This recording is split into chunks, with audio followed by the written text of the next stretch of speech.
Ay, kung ano-ano na naman itong natitrend. Tapos may nagsabi pa RIP Gemini Generate, tapos Polaroid check. Ito na naman umuuso itong mga K-pop na mga kabataan. Guys, turuan ko kayo kung paano gawin to. Madali lang, syempre wala namang edit to, no. Prom lang naman yung kailangan natin. And bakit pa tayo maghanap ng prom? Lagay mo lang yan para pag tinatamad ka magbasa ng mga ganyan, screenshot mo. Kung ano yung technique, screenshot mo, punta ka sa GPT. Dito na tayo pumunta para mas madali. And ilagay lang natin yun. Tapos ask ka kay GPT. Tapos sabihin nyo rin sa kanya kung ano yung prom nito.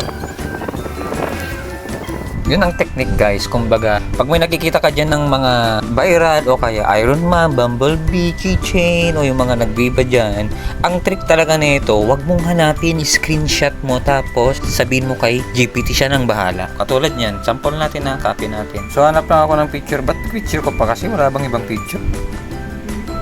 Tapos, asan na yun? So, yan na. Tapos, yung isa naman.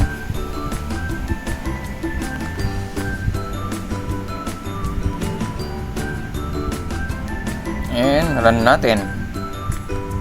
Tapos, yung isa pa, run natin mamaya. Ayun, at meron na. Pero, ako ba yan? Wala naman.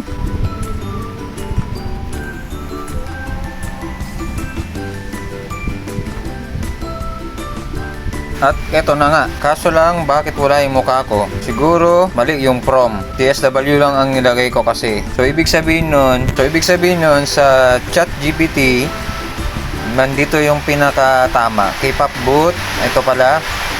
AI photo boot. So nandito na, mamili na lang kayo, no? Yun lang.